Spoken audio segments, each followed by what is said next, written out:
I had no idea that behind so many of my favorite brands and retail businesses, there were so many other businesses behind the business that help those brands succeed. For millions of online retailers, that business is Shopify. It's home to the #1 checkout on the planet. Businesses that sell more sell on Shopify. Upgrade your business and get the same checkout that Aloe and Allbirds use. Sign up for your $1 per month trial period at shopify.com/magical, all lowercase. Go to shopify.com/magical to upgrade your selling today. Shopify.com/magical. No matter how wise and available and smart and kind your friends are, they are not your therapist. If you are in need of a mental health professional, might I recommend finding that person on ZocDoc. ZocDoc is a free app and website where you can search and compare in-network doctors and click to instantly book an appointment. I have legitimately been using ZocDoc since I was in my mid-20s. That's how much I rely on it. Stop putting off those doctor's appointments and go to ZocDoc.com/magical to find and instantly book a top-rated doctor today. That's ZocDoc.com/magical. ZocDoc.com/magical.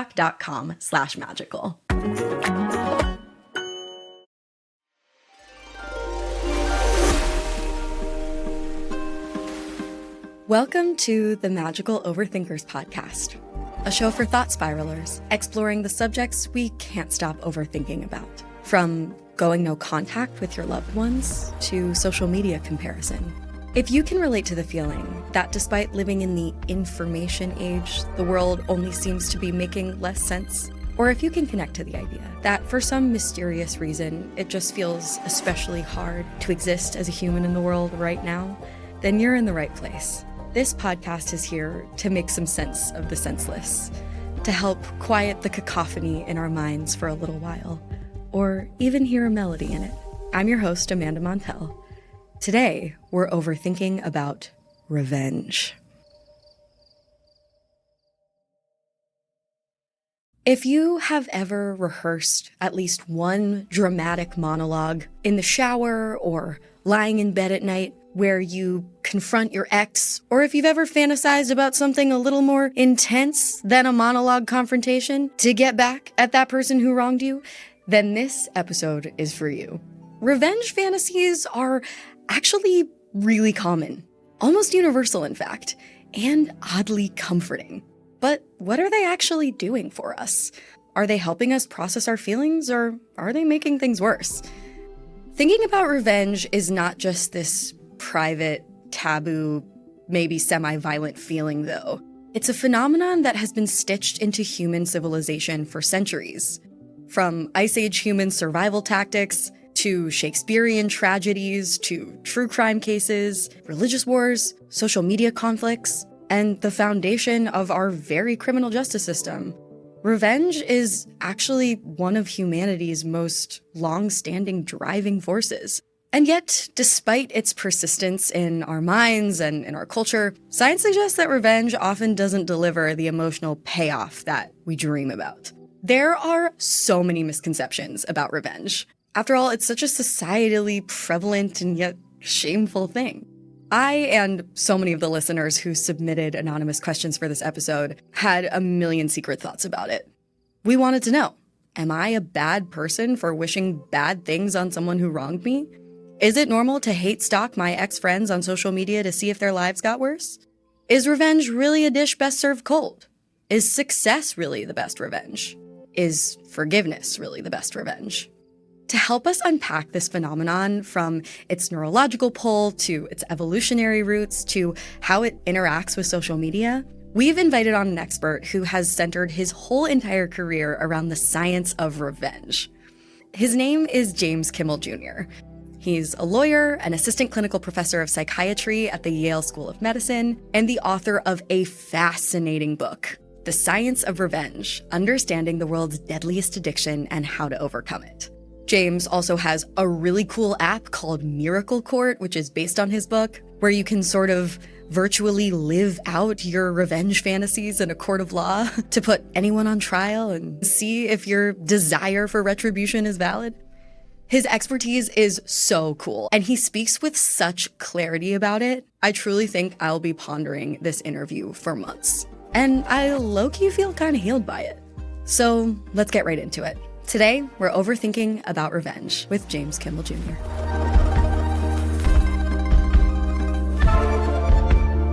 James, thank you so much for joining the Magical Overthinkers podcast.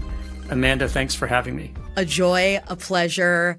I have been frothing at the mouth for this episode because revenge is such a taboo topic. First, I would just love if you could introduce yourself and your work and your book to our listeners. Yeah, so I'm James Kimmel Jr. I am an assistant clinical professor in psychiatry at the Yale School of Medicine, where I study and research revenge, forgiveness, and the implications of both of those in how they're interpreted in neuroscience, psychology, and the law as well, because I'm a trained lawyer as well. Such a fascinating topic to have made your beat to focus on. I have such a complex relationship with revenge, so I'm really excited to get into these questions. But first, I have a question for you that I present at the beginning of all of my Magical Overthinkers interviews, and it is just simply, what is an irrational thought spiral that has been living rent-free in your head lately? Oh, rent-free. I pay a lot of rent for all of my irrational thought spirals. I think that ultimately, the amount of revenge culture that we have really developed over the last 10 years in this country, or 15, is what concerns me and spirals on me on a regular basis, and is coincidentally the topic of my research. So it's hard for me to get away from that. It's everywhere that I look in the media. It's everywhere that I look in almost every corner of my life. So revenge seeking with too much minimal amount of forgiveness and a misunderstanding of what forgiveness means and how to do it. Those are the things.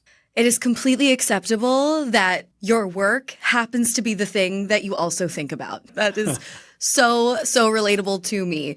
People are like, what are you always thinking about? And I'm like, I don't know, cults, cognitive biases, Right. feminist sociolinguistics. I can't help it. Okay, so you brought up so many fascinating tidbits in that little teaser there that I'm excited to dive into. Before we can get into revenge contextualized in the last 10 years in the digital age, I was wondering if you could just talk a little bit about revenge from an evolutionary standpoint. Does it serve a purpose? Is there a reason humans seem to be hardwired to want to get even? Yeah, the answer appears to be yes. Of course, we don't for sure know, but the leading theories on revenge and why we desire revenge, because 95% plus of all humans, when wronged, begin to desire revenge. So that's a truly evolved strategy. It seems to be adaptive in the sense that it probably came out of the Pleistocene epoch, maybe the Ice Age, when humans were kind of moving out of their individual caves to begin to live in communities. And in those communities, to successfully live in groups rather than as solos, you had to have ways to cause the people in the group to comply with and agree upon a set of shared social norms, and also a way to make sure that your mate and the food you need for next year wouldn't be stolen. So you had to have a way to deter that. And so it is thought and believed to be an adaptive strategy that we would want to inflict pain upon the people who violate those social norms or do something that causes us harm and makes us less able to survive or less able to procreate. So that seems to be the evolutionary beginnings of revenge as pleasure seeking, like sex or eating is also a pleasure seeking experience. And we all experience those behaviors as pleasurable, eating, sex, and ultimately inflicting punishment upon people who wrong us. Where it goes awry going forward is when we start seeking revenge for injuries to our egos, not to our survival or ability to survive or our ability to procreate, but the much more personal, smaller things that can drive people to seek severe forms of revenge very quickly and very easily, activating the same neural pathways, which turn out to be treading in the same neural pathways for drug and alcohol and other addictions. Oh, wow. You've got me wondering wondering when the term Schadenfreude came up in German. And then, of course, we borrowed it in English because it's just so good. Schadenfreude being like the German term for taking pleasure in other people's pain, which kind of feels related to some of the topics that you're bringing up. And I'm curious about its etymology and when people started to acknowledge, like, when we feel as though our ego has been injured, we like seeing those who may not be helping suffer to some degree.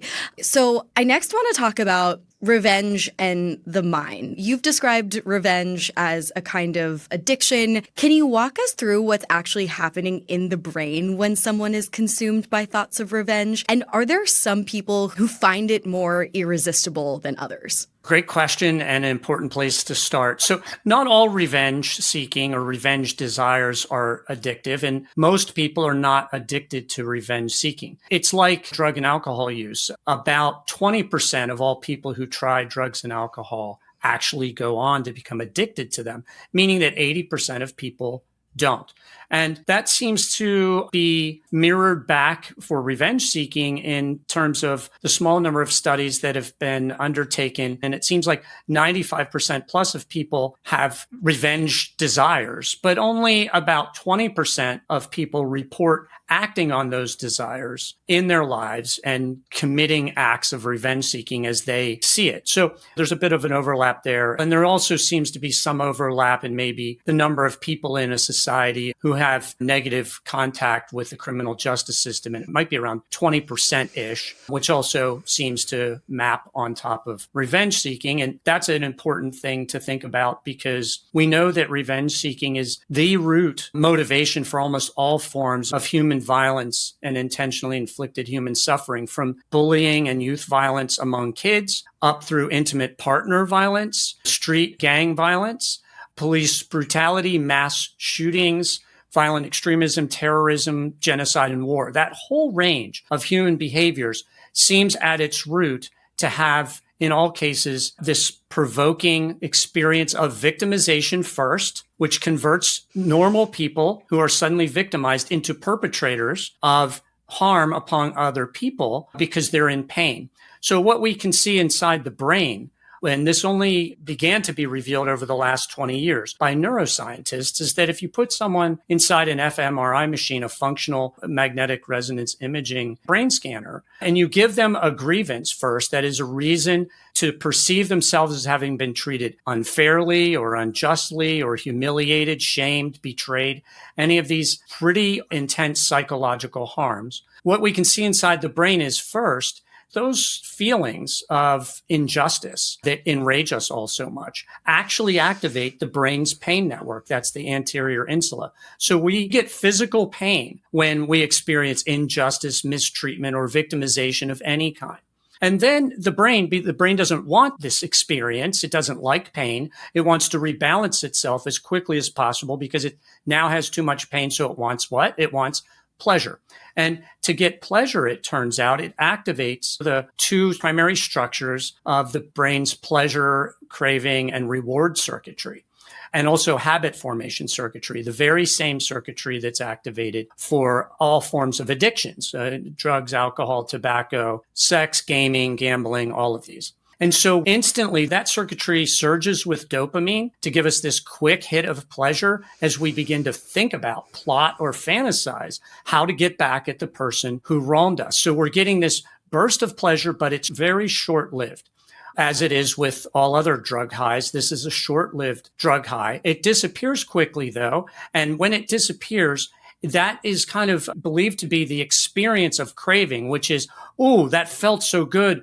Give me more. And that's the go circuitry inside your brain that sends you on your journey to go and get more of either the drug, the alcohol, or in this case, the revenge. And so you're now being motivated inside your brain to go and hurt either the person who wronged you or their proxy.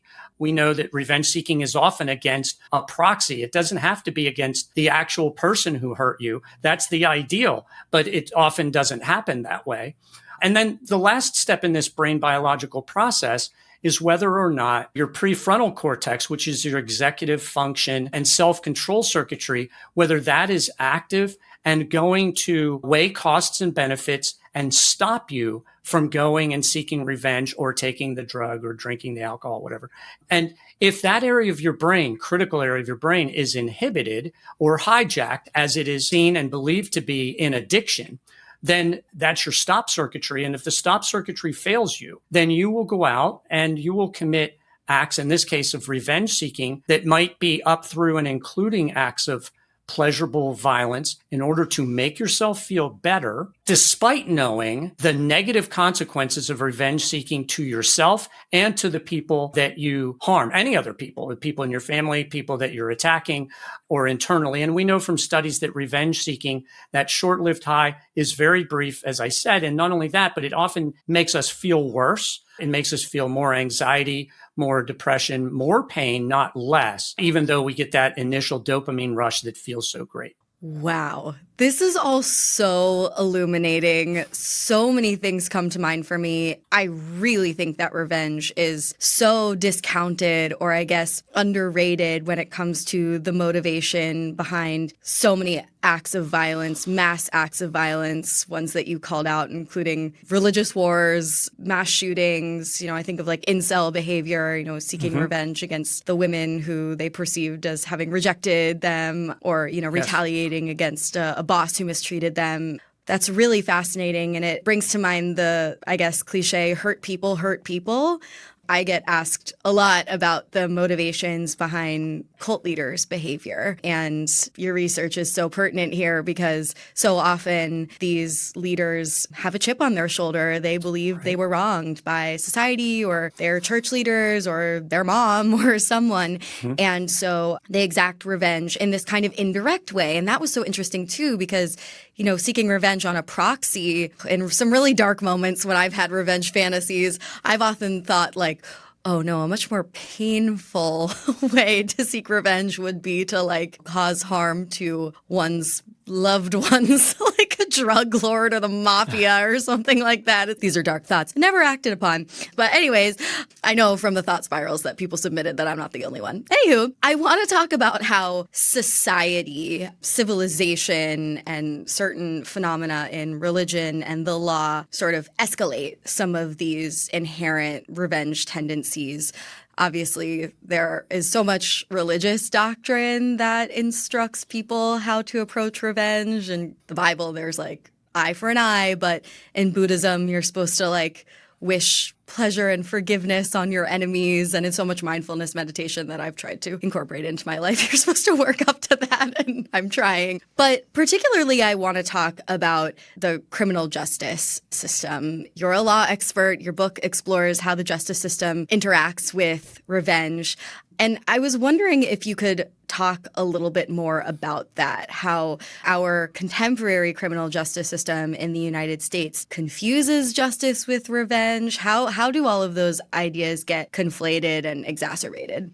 Yeah, great question. And I think it starts with we all kind of deliberately confuse justice and revenge. And I probably wouldn't even say we confuse them. We deliberately assign two opposite meanings to the term justice in order to sanctify and excuse our worst behaviors. So let me unpack that a little bit.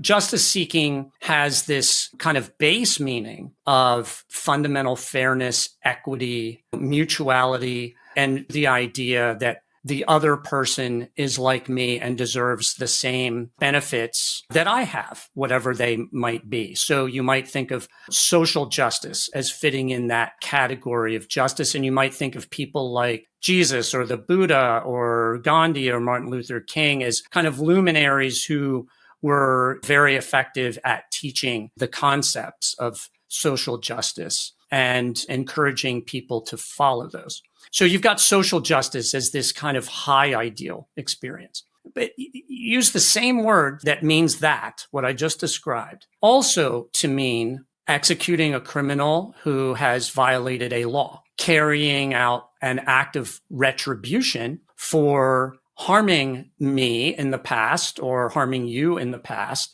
that act of retribution might be something as insignificant as an insult or an act of kind of minor sabotage that you play on, let's say, some romantic interest who's betrayed you, and you maybe want to sabotage their ability to move on to the next person. So, that kind of common experience, or a mean tweet that gets fired back after one that came at you, all the way up through and including, physical assaults, acts of severe violence, killing, and everything else that I've described.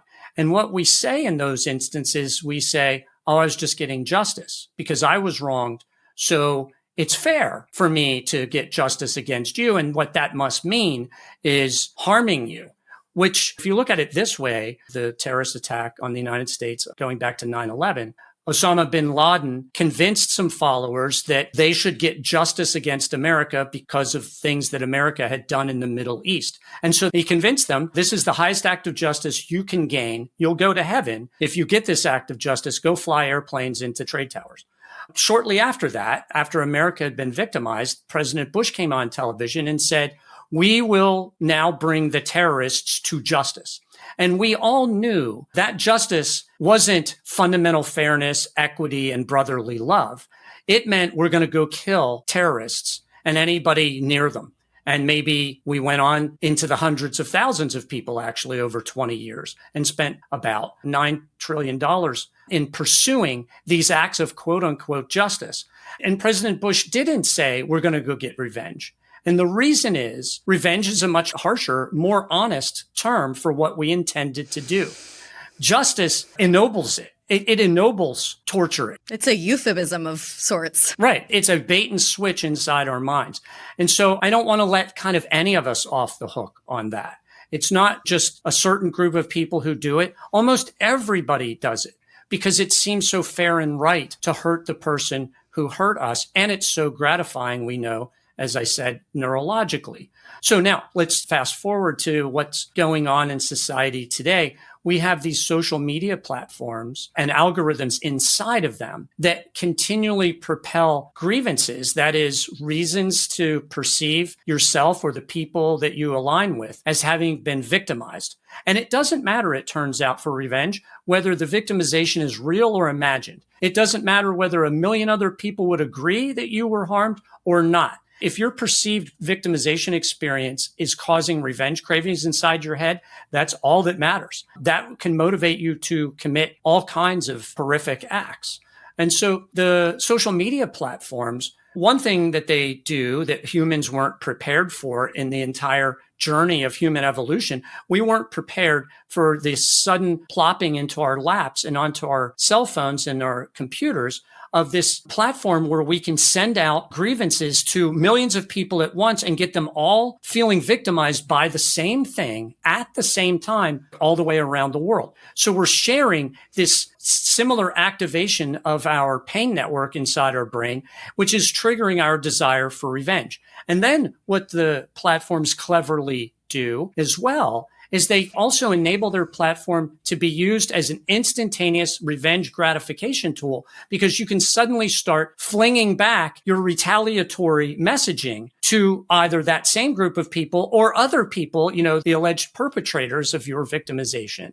And so you can start getting them back online. And all of this is happening for free, instantaneously at population scale. So it's an enormous problem. And the algorithm keeps serving it because it knows, it turns out, and we know this from the Facebook files, that it increases user engagement. And why? I can show you neurologically why. Because we all love this experience. We're addicted to it, or can become addicted to that. And then the last thing that those platforms do is they also enable real world revenge seeking by providing a platform for people who want to carry it beyond the meta universe and into this universe. You create planning networks so that, like the January 6th insurrection, suddenly a group of people who feel all these grievances and desires for revenge can plot and scheme an actual attack on the Capitol in real life, not knowing. And these are not, I do not believe a single one of them were bad-hearted people. They believed they were wounded. They believed that there was a crime committed. They believed nobody was doing anything about it. They desired revenge and they decided to act on it. And that's how quickly any of us can become revenge seekers. It's a very dangerous time right now. This is breathtakingly enlightening, and I think really important for generating more skepticism of our own victimhood or those feelings of pain that are real, according to what you said about the fMRI imaging, but that these social media platforms are incentivized to create in us, and the ability to organize and actually act out that revenge by gathering online and finding people. Instagram just introduced this like location feature where now some people don't even know that their dot is visible to everyone following them now. Wow.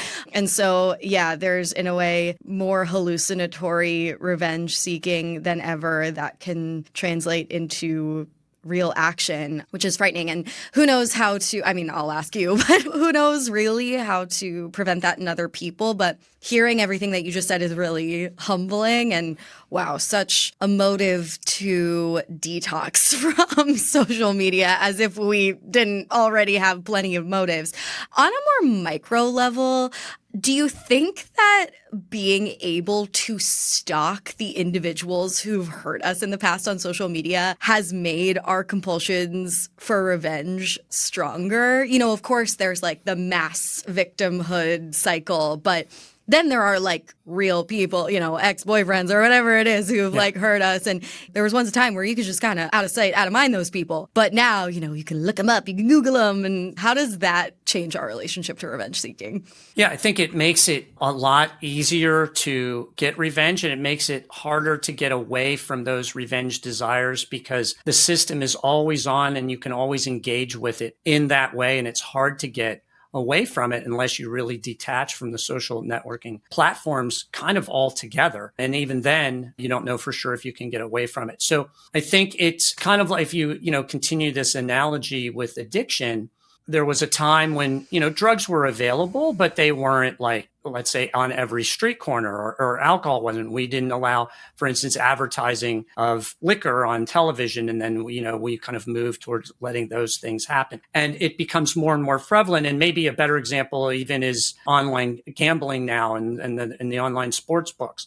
That used to be illegal. Now it's suddenly legal and it's available everywhere and it's advertised everywhere. We're thinking about it all of the time. And so people who have gambling addictions probably having a very hard time with it. I don't think we have studies yet to show, though, for certain whether my suspicion is correct, that this instantaneous availability on your every cell phone and every 24/7 is making people more vengeful, or at least making people more aware of it and making it harder to kind of recover from these revenge cycles that we tend to get in as well. So, but I suspect yes. It makes a lot of sense.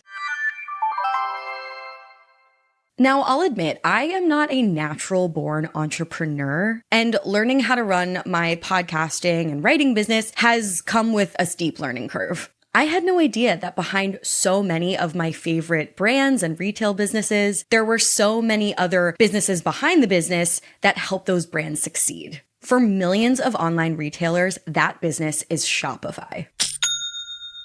Nobody does selling better than Shopify. If you aspire to sell something online or are looking to upgrade your business, definitely check them out. It's home to the #1 checkout on the planet. And the not-so-secret secret? With Shop Pay, that boosts conversions up to 50%, meaning way less carts abandoned and way more sales going.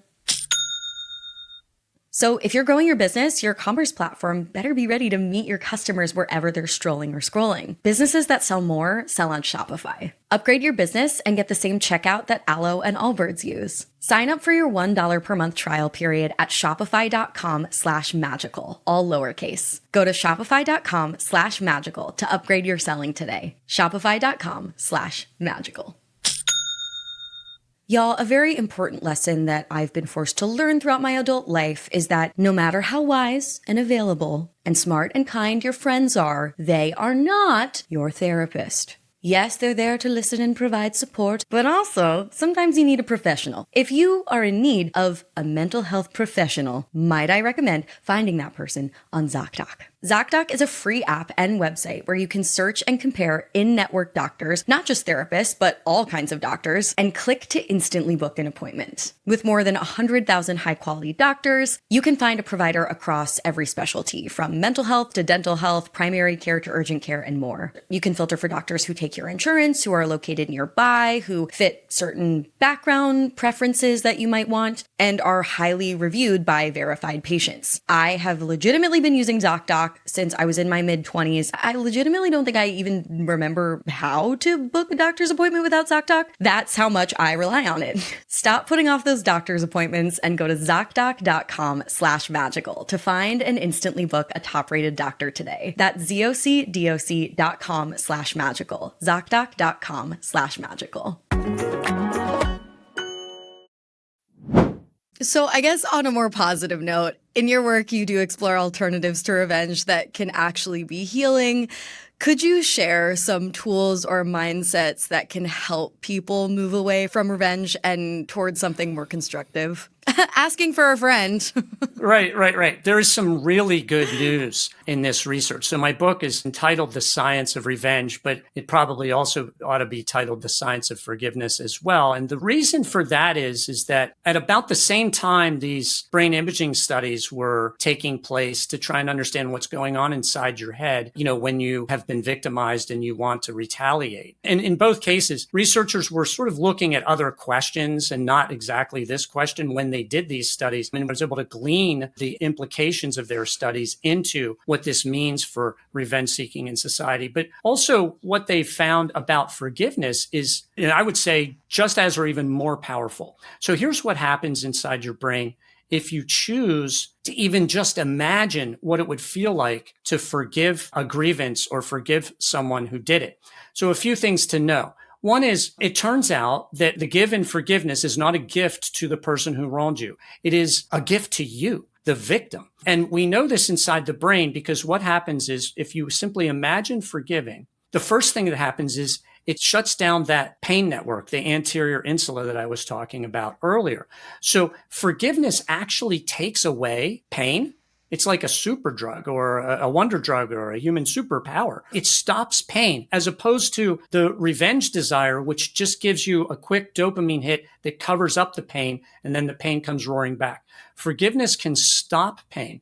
The next thing it does is it also shuts down the reward circuitry, that nucleus accumbens and dorsal striatum, so that it takes away these incessant, sometimes all-consuming revenge rumination thoughts and desires and plotting and scheming how to get back at the person who wronged you, and then feeling kind of guilty or shameful for not having done that. I mean, you can spend potentially years and decades ruminating about how to retaliate against someone who hurt you long ago. And it can really trap you in the past and not allow you to move forward into the present and the future where real life takes place. Because you have to remember, with revenge, we're talking about wrongs of the past, punishing people for something they did in the past.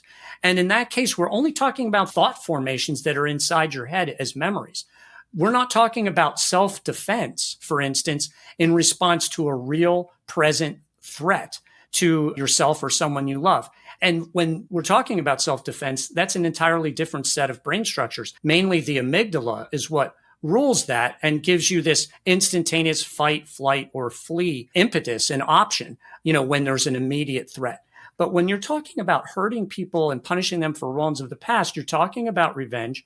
Those revenge desires become incessant for a lot of people, and forgiveness can shut them down. And then the last thing forgiveness does is it seems to reactivate or causes the activation of that prefrontal cortex, which helps you control your behaviors and gives you better cost-benefit analysis thinking so that you can hopefully act in a way that doesn't hurt yourself. So forgiveness has all of those benefits. And then on top of it, I talk in the book about my colleague Lauren Toussaint at Luther College, who's done a lot of research and has discovered that forgiveness also gives you physiological benefits. It reduces blood pressure, reduces depression, reduces anxiety, reduces the incidence of cardiovascular disease, improves your sleep even. It's just an enormous number of gains that you get for forgiveness. And you get all of that for free. You don't need a doctor's prescription. You're hardwired to do it, just like you are for revenge seeking. It's built inside your head. You don't have to go to a pharmacy to get it. You don't have to check your healthcare plan to see if it's covered. It is covered. It's free. It's inside your head. So there's really a lot of benefits to forgiving, and we get hung up on it thinking of it being soft or a decision to become a victim. Not true at all. You can still defend yourself and be a strong defender against present threats. You're just trying to stop punishing people for things that happened long ago that no one in this world can even experience. They're only inside your head. This is so encouraging. Okay, so how does this forgiveness practically manifest? Oh, that's a great question. So psychologists have identified two types of forgiveness that we can complete. One is decisional forgiveness, and the other is called emotional forgiveness. With decisional forgiveness, this is the one that I'm primarily talking about. It's a decision to move on from the wrongs of the past and heal yourself now. And that doesn't require any form of communication, either real or imaginary, with the person who wronged you. For emotional forgiveness, on the other hand, that is a more complete form of forgiveness that can be used to help repair a relationship if you want to keep that relationship. So, for instance, somebody that you really care about, maybe it's a member of your family or your child or your parent or whoever, and you're having trouble with something that they've done in the ways that they've hurt you, perhaps for years. You might first start with decisional forgiveness to try and forgive that, to get it off of your mind so that you're no longer obsessing over these wrongs of the past. And then you might have some form of communication with them in which you express that you want to forgive them and move on with a better relationship, but you don't want it to be a continued toxic relationship, so you want that to be improved. What you do when you do this emotional forgiveness is you activate your empathy centers and your theory of mind centers so that you can kind of restructure in your mind what actually happened. And we often find when we do that, maybe we had some of our own culpability for what occurred. Maybe there was a misunderstanding. Maybe they were under strain and stress that we, have kind of been ignoring, and we can kind of understand why they might have hurt us in that moment. So there are lots of things inside your brain that allow you to reshape a victimization experience into something more positive and productive. But as I said, you don't need that to get the brain biological benefits of forgiving. That can be entirely internal, private to yourself. That's good to hear. Yeah. I guess when I've gone through some version of the processes that you're describing, my weaker self thinks I wish there was some way for me to know that this other person is going through these processes too. I want to forgive so bad, but I also want them to move through this process too. But there's no way to control that. So I guess, again, the only person that this either harms or helps is you. Is you as the victim. That's what we're seeing neurologically, I think. Yeah. Okay, so I'd love to transition to relaying some thought spirals and overthinky questions submitted anonymously by our listenership. For the listeners, if you want to anonymously submit a future thought spiral on a future topic for an expert, you can do so on our Instagram at Magical Overthinkers. So these are actually all framed as yes or no questions, and I'm going to challenge you to answer each one in yes or no format. If you have to qualify, I'll allow it. And some of these are kind of not answerable, but I think that entertaining them will be an interesting exercise. Okay, so the first one goes like this. Someone asks, is revenge really a dish best served cold? No, because it's never a dish that should be served. It's almost always going to be against your self-interest. Yeah. I had heard that idiom before, but I had to look it up again to remind myself what it meant. It means that if you're planning on exacting revenge, which I guess now we're learning you shouldn't, you should wait until the situation has cooled off a bit. But yeah, now it seems like you should do a whole bunch of other things instead of serving your revenge cold. Right. Okay. Next one goes like this. Am I a bad person for wishing bad things on someone who wronged me? No. It's very natural for all of us to do that. Is revenge ethical? You want a yes or a no? Is it ethical? Wow. No, it is not ethical. If I receive revenge, does that mean that I deserved it?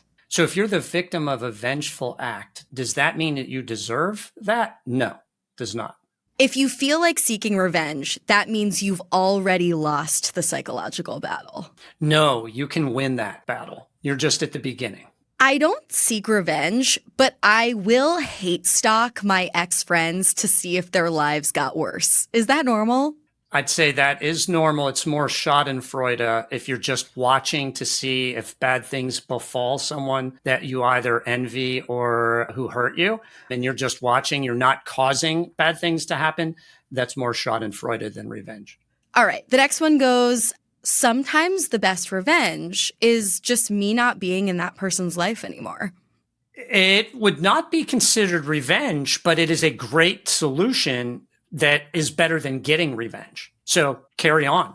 Next one goes, revenge to me is having others who wronged me see me thrive while they have terrible lives. Outstanding response. It's not revenge because you didn't try to hurt someone to make yourself feel better, but it is a very superior response to victimization. Yeah, I tell myself all the time, again, this is like, I don't mean to sound like braggadocious or petty, but to self-soothe, I'll sometimes say like success is the best revenge. Because like, I don't know, there's something about framing it as revenge that feels empowering and like strong for some reason. But at the end of the day, like you're just trying to live your best life and it's not revenge at all. Right. That's right. And that's a very common phrase, success is the best revenge.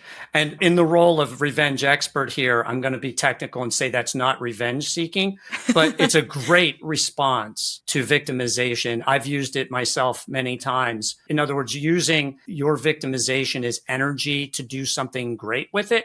Wonderful. Oh, yeah. Oh, my God. Now I'm like making all these confessions. I've also thought like, I want all of my ex-boyfriend's new girlfriends to be fans of my work. Okay. That is interesting. That's revenge to me. I want like my ex-boyfriend, every time he goes into like a new girl's apartment, I want my book to be sitting on her shelf.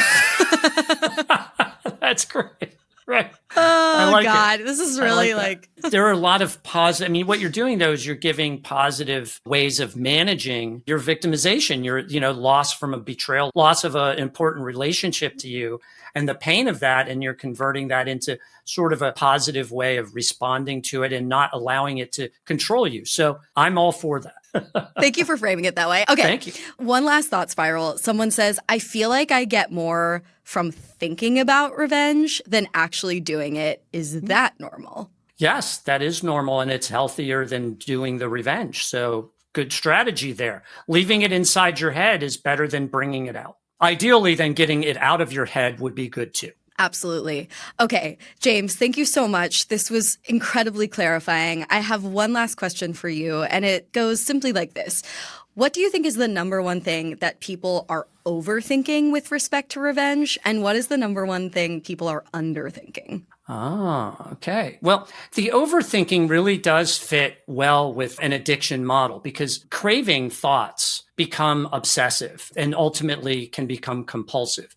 So with revenge seeking, a significant chunk of people are moving into that state and they need help just as they would with thinking about their next fix of a dangerous drug, for instance. So that's the overthinking part. The underthinking part is thinking that those types of vengeful thoughts just should be chalked down to evil or bad people. That's not the case. All of us can have these feelings. And if we treat them or understand them as an addiction process, then we can open up the entire addiction toolkit that we have for recovering from other addictions like mental health counseling and cognitive behavioral therapy and motivational interviewing and 12-step programs and even anti-craving medications that have been shown to reduce cravings for alcohol, and even GLP-1 drugs maybe someday might reduce these dangerous cravings for revenge among some people. So seeing that is something that we've not been doing at all, and that would be highly valuable, as well as the forgiveness side.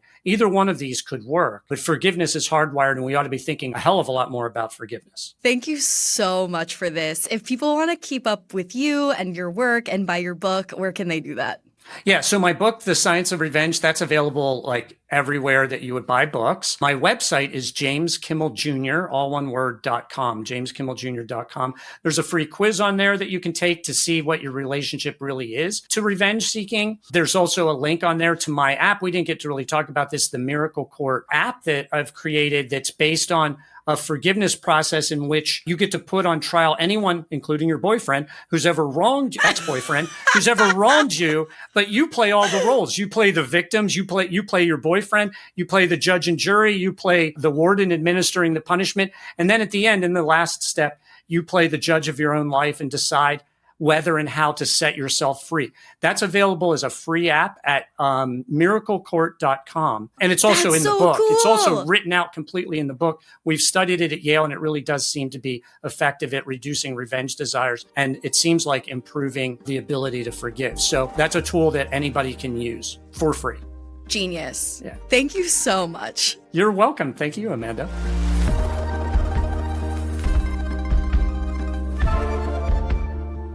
And thank you, listeners, so much for tuning into another episode. Now's the time when I share a tidbit of evidence-based advice for how we overthinkers can get out of our own heads this week. Today, I'm going to give you something real simple to chew on. Literally. According to several studies over the past 15 years, including one titled "Chewing Gum Alleviates Negative Mood and Reduces Cortisol During Acute Laboratory Psychological Stress," indeed, chewing gum throughout the day can actually help reduce anxiety and those sticky looping thoughts that just won't quit in the middle of the day. This works by occupying your working memory, essentially giving your brain something simple and rhythmic to focus on, and activating the areas associated with attention and calm. Obviously, chewing gum is not a replacement for other mental health interventions, including therapy, potentially medication, mindfulness meditation, other cognitive behavioral therapy tactics, and you're not going to solve all your problems by masticating juicy fruit all day long, but it certainly can't hurt. So, here's your soothing assignment. If you find yourself experiencing a period of spiraling, pop the chewing gum of your choosing in your mouth and gently focus on the motion and flavor. Notice what shifts. It's low effort, low stakes, and according to science, weirdly effective. Well, that is all for now, my fellow overthinkers. And until the next thought spiral, remember, think it over, just don't overthink it. Magical Overthinkers was created and hosted by Amanda Montell and edited by Jordan Moore of The Pod Cabin. Our theme music is by Casey Kolb. Thank you to our magical manager, Katie Epperson, coordinator, Reese Oliver, and Network Studio 71. Be sure to follow the pod on Instagram at Magical Overthinkers. We're also on YouTube, link in show notes, and ad-free episodes as well as behind-the-scenes extras are available on the Magical Overthinkers Substack at amandamontell.substack.com.